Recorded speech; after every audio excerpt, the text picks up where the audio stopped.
Nothing by Selphie Kinneas. Read by Hal Diamond.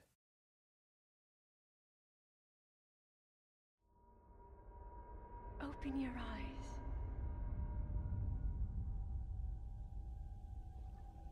Wake up, Link.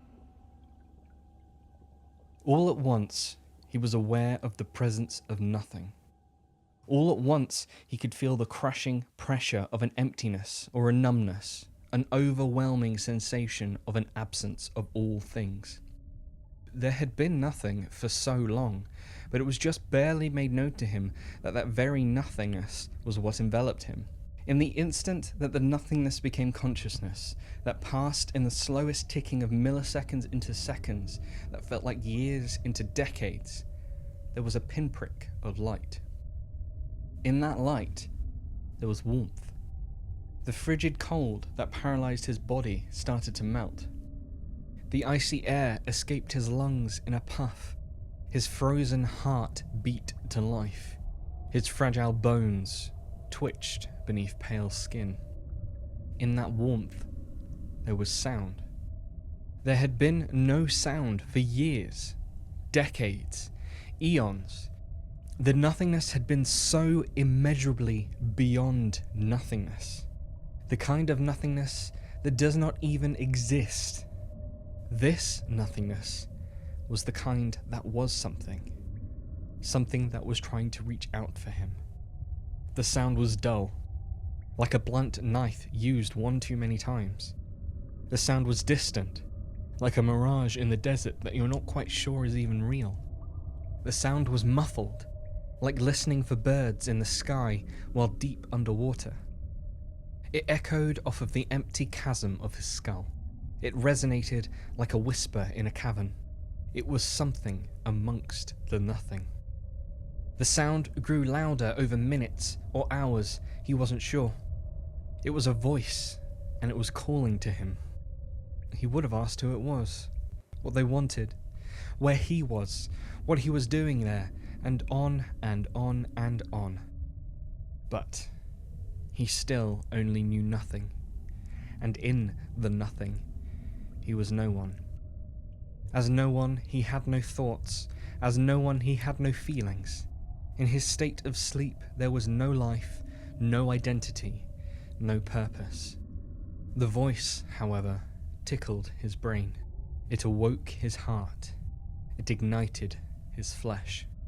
The blackness had been so strong. It was stronger than he could have ever hoped to be. Open your eyes. But the voice had shooed the darkness away as if it was nothing more than a frightened puppy. He did not consciously open his eyes, but open they did. It was blinding. He was floating, or existing, he did not know. He was aware of a body that he wasn't sure belonged to him. He was aware of muscles and bones that did not quite respond to him. He was aware of water beneath him and air around him, and he remembered at last how it felt to breathe. His vision was a blur, and nothing made sense. Hazy lights surrounded him, and a low humming irritated his sensitive ears as they had not functioned in decades. He blinked out of instinct, and his eyes beheld sight like new. Wake up, Link. He blinked again. Everything was suddenly so heavy. He didn't feel right. He felt out of place. He felt like a foreigner in a country where he did not understand the language. He felt like an alien on a strange planet without oxygen. He remembered his arms and he remembered his legs, but he did not remember them being as heavy as bricks. His head throbbed, his shoulders ached, his back locked up. Still, he managed to sit up. He recognized nothing. He was an outsider in his own mind. He felt nothing. He thought nothing. He recalled nothing. This nothing was painfully worse than the nothing before it. That nothing was empty, non-existent, easy. This nothing wanted something from him. This nothing beckoned him, awoke him, made him conscious of the fact that he was still in nothing, that he had nothing, that he was nothing. He was alone. And in his loneliness, he realized that no one came to mind to comfort him. He had no one, and he was no one. As empty as the nothing before had been, he wished he could return to it. This nothing was painful. This nothing was frightening. He knew not who he was. He knew not where he was. He knew nothing. He stood, and the void in his mind grew stronger. He had no memories, no recollection of anyone or anything. He looked down at his hands. He didn't recognize them. The fingers curled and uncurled, and it felt unreal.